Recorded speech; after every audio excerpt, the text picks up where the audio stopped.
Talvez você já tenha se perguntado: qual é o sentido? Qual é o propósito? Significado? Finalidade? Não existe uma resposta definida. Em meio a tantas perguntas, só restam mais perguntas. É como dividir um número por zero. É um paradoxo. Da mesma forma que a resposta pode ser qualquer número, tanto da esquerda quanto pela direita, essa solução pode ser qualquer coisa. Deus. A Bíblia é a Sagrada Escritura, é a palavra de Deus. E quem é Deus? Para os perdidos pode ser o farol. Deus pode ser para um agnóstico uma incógnita, para um ateu um empecilho, para você uma solução, para o sentido e para o propósito. E por incrível que pareça, esse vídeo não é sobre Deus, é sobre razões para talvez se encontrar com Ele. E a Bíblia, bem, ela é o manual perfeito para isso.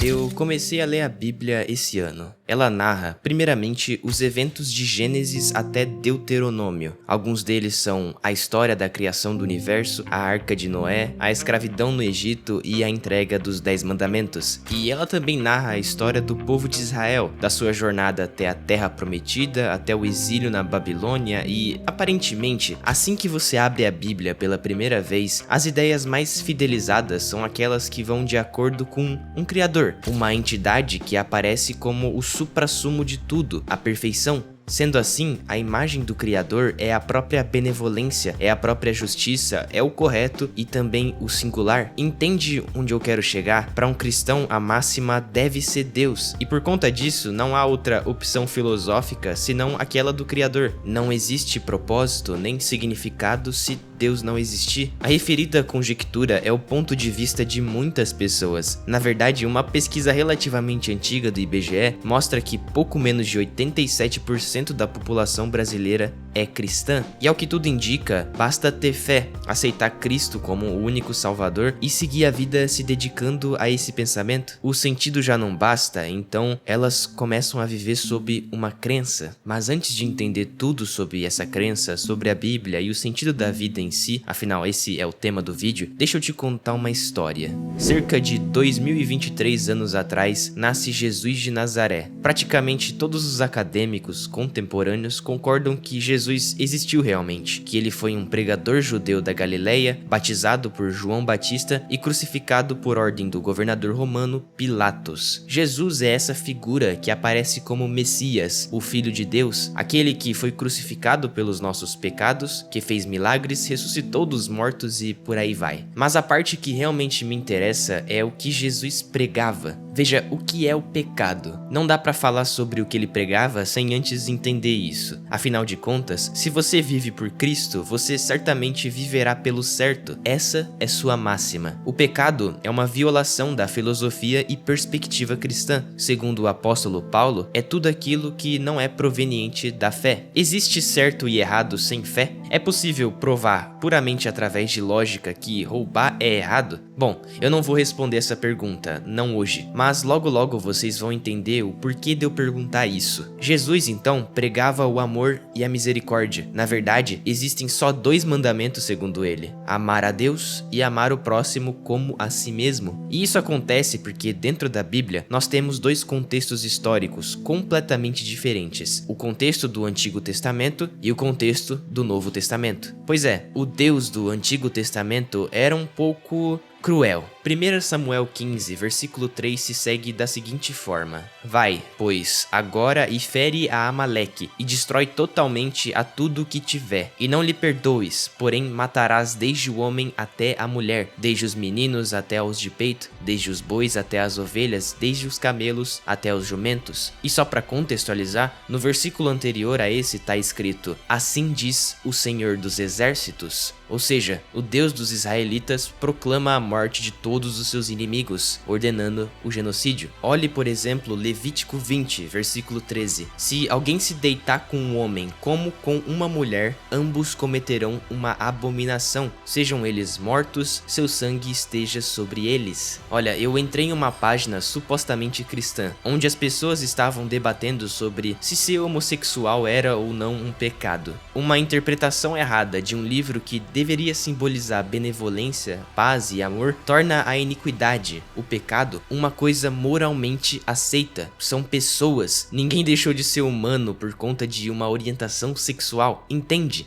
Mas olha, até o diabo poderia citar a Bíblia para o seu propósito maligno. Será que Samuel realmente interpretou certo a mensagem do Senhor? Ou será que as leis da tribo dos levitas são as mesmas leis do Criador? Só para te relembrar, até mesmo o diabo pode citar a Bíblia para o seu propósito. Por outro lado, Jesus passa uma mensagem mais crível. Eu não vou desconsiderar o que está escrito no Antigo Testamento. Eu só quero deixar bem claro que algumas pessoas não entendem o propósito da Bíblia. Assim como toda crença, o cristianismo também tem o viés humano. Jesus não sentou na sua escrivaninha e começou a escrever a palavra de Deus. Não, quem escreveu foram os apóstolos e cada um deles tinha uma interpretação diferente e humana. Olha o livro de Provérbios, por exemplo. Não vamos encontrar perfeição, pois quem escreveu foi humano, mas podemos encontrar valores que sustentem a fé, que é o oposto do pecado. Tudo isso que eu falei foi para mostrar que deve existir fé, pelo menos até certo ponto. Uma fé que sustente valor em alguma coisa, que nos dê significado. Afinal, por que viveríamos se não houvesse algo que nos guiasse? Por isso eu acho que a Bíblia seja a resposta para muitos, até mesmo para um ateu. Pois é, parece ridículo, não é? Como alguém que não possui fé alguma poderia encontrar valor nas crenças religiosas que a Bíblia representa? Bom, como eu falei, a Bíblia não é só sobre Deus. Poucos livros conseguem ser tão poderosos no sentido de formação de hábitos e costumes do ser humano. E pensa comigo, independentemente de crenças religiosas, a Bíblia continua tendo passagens de peso significativo para a vida e também para o estudo literário, e também para o estudo teológico, social, cultural e histórico. E sabe, até mesmo para quem pratica a religião, sem estudá-la, você nunca poderia aceitá-la como escritura divina ou contestá-la se não tivesse fé. Quantos ateus ignorantes que eu já vi tentando confrontar alegorias que claramente são passagens que não representam a realidade. Quantos ateus tratam a Bíblia de forma anacrônica? É claro que você não vai ler algo que não entende, sacou? E é claro, longe de mim dizer que sei interpretar a Bíblia, mas pelo menos eu sei que, bom, de nada sei. 1 Tessalonicenses 5, versículo 21 a 22. Examinai tudo, retende o bem, abstende-vos de toda a aparência do mal. Uma das principais razões para se ler a Bíblia é que ela tira grandes pesos das suas costas e te ensina um pouco mais sobre virtudes. Nessa passagem, principalmente, tá dado a deixa de que você deve ser cético e deve analisar as escrituras com um olhar crítico, mas é melhor reter o bem do que o mal. E é isso que as pessoas acabam não fazendo, como acontece com pessoas que tentam sustentar falácias com base em passagens tiradas fora de contexto. Filipenses 4, versículo 8. Quanto ao mais, irmãos, tudo que é verdadeiro, tudo que é honesto, tudo que é justo, tudo que é puro, tudo que é amável, tudo que é de boa fama, se há alguma virtude e se há algum louvor, nisso pensai. Todos os traços, todas as características boas e morais podem ser encontradas na Bíblia, cabe a você retê-las. E isso não é só sobre virtudes e uma boa conduta, também é sobre sentido e um pouco sobre propósito. Mateus 6,34. Não vos inquieteis, pois pelo dia de amanhã, porque o dia de amanhã cuidará de si mesmo, basta a cada dia o seu mal. Que tal parar de pensar no amanhã e viver o presente? Horas, você se preocupa tanto assim com os estudos, com o trabalho, com uma vida inteira que você ainda tem pela frente? Lucas 12, 25 a 26. Quem de vocês, por mais que se preocupe, pode acrescentar uma hora que seja à sua vida? Visto que vocês não podem sequer fazer uma coisa tão pequena, por que se preocupar com o restante?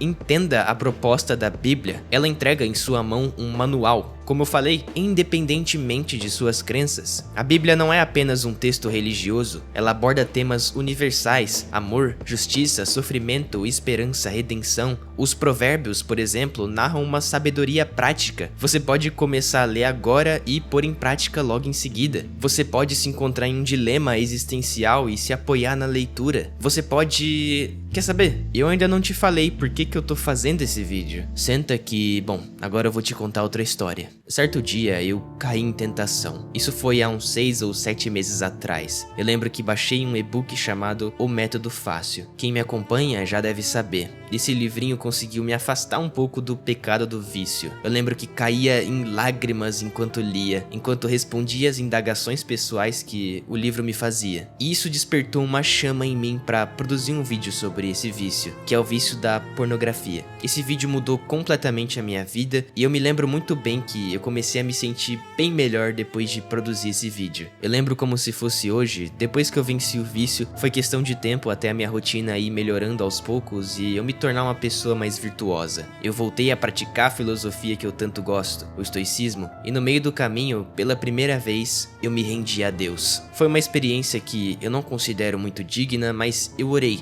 e pedi por fé. Eu pedi para que tudo desse certo na minha vida e a frase que eu proclamei me fez pensar um pouco mais sobre o tema desse vídeo e sobre a seriedade de abordar um tema tão importante. Abre aspas. Senhor, se você estiver me ouvindo, saiba que eu sou muito grato. Por mais ingrato que eu tenha sido com tudo, eu consegui um trabalho, eu consegui uma boa mente, um bom físico e um bom espírito. Eu tô muito bem comigo mesmo. Eu tô feliz com cada passo que eu já dei nessa jornada e não me arrependo de ter começado. Nessa noite eu dormi extremamente bem e confortável, feliz. Por alguma razão, só o fato de pensar que ajudei tantas pessoas e que me tornei quem eu sou me deixou grato, me deixou com uma sensação de bem-estar. Sabe por quê? Porque eu tô cumprindo com o meu propósito. Quando você encontra algo que é o seu dever como ser humano fazê-lo, porque é tua verdade e anda de acordo com uma filosofia honrada e virtuosa, você se tornará sábio. E é difícil descrever o que sapiência significa, mas por enquanto é minha visão sobre o que eu deveria ser. E trilhar esse caminho não é fácil e ninguém nunca disse que vai ser fácil. Eu tô fazendo esse vídeo porque eu acho que é muito mais tranquilo se conectar a outras pessoas que também buscam o mesmo caminho. E eu tô lendo a Bíblia porque todos os dias ela se mostra cada vez mais recorrente em minha vida. Sempre que eu perco a paciência ou sempre que a imoralidade me aflige, eu me recordo das lições. Ela pode ser um manual e também uma ferramenta em prol do certo. E eu espero não ter que explicar o porquê do certo ser o certo, é autoevidente no meu ponto de vista. Eclesiástico fala sobre honrar os pais. E quantos adolescentes hoje em dia fazem o contrário? Fala sobre reduzir o ego ao ponto de se auto-humilhar para que possa dar ouvidos ao que é certo. Interessante como o amor é quase sempre um ponto colocado em evidência. E esse é o próximo ponto que eu adoraria falar. A Bíblia não tem uma base filosófica. Na verdade, ela é posta com bases religiosas. Todavia, se lembra de eu ter perguntado se existe o certo e o errado sem a fé? Pois então, há um consenso de que a Bíblia se utiliza da filosofia para indicar caminhos que possam levar a Deus. Significa que, embora exista fé, também existe rigor lógico e as duas coisas podem se interligar. As próprias passagens filosóficas possuem valores de fé que não necessariamente são invalidadas se você for um ateu, por exemplo. Na verdade, o que invalida a fé? O que importa para você invalidar a fé de alguém que, modéstia à parte, segue as ideias de um livro que possui tantas coisas boas a serem praticadas? E importa tanto para você? Inclusive, existe um artigo que explora como experiências religiosas e espirituais afetam a atividade cerebral. Os pesquisadores estudaram 19 devotos e descobriram que sentimentos espirituais intensos estavam consistentemente associados com ativação em áreas específicas do cérebro, o núcleo accumbens, o córtex pré-frontal ventromedial e regiões de atenção frontal. Isso significa que existe recompensa em conceitos doutrinais. É mais fácil um indivíduo religioso vencer vícios, ir até a academia, construir hábitos. Pois é, no final das contas, ninguém sai perdendo.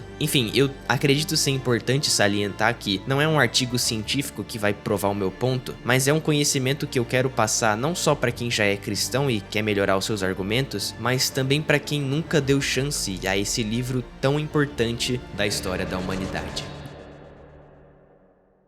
Longe de mim achar que interpretei a Bíblia corretamente. Quero expressar que eu não sou um teólogo, nem mesmo uma pessoa tão interessada assim na religião. Eu li porque tinha curiosidade e me cativou muito. Meu filho, aproveita-te do tempo, evita o mal para o bem de tua alma. Não te envergonhes de dizer a verdade, pois há uma vergonha que conduz ao pecado e uma vergonha que atrai glória e graça. Em teu próprio prejuízo não te mostres parcial, não mintas em prejuízo de tua alma. Aqui eu encerro a minha dissertação. Na descrição do vídeo tem links e mais detalhes sobre a produção do vídeo em si, que deve ter demorado um pouco. Ultimamente eu venho estudando muito mais do que trabalhando, mas é pelo bem maior. Eu quero produzir mais conteúdo de valor pra vocês. Não se esqueçam de deixar um like e me acompanhar em outras redes sociais. Tamo junto, meus nobres.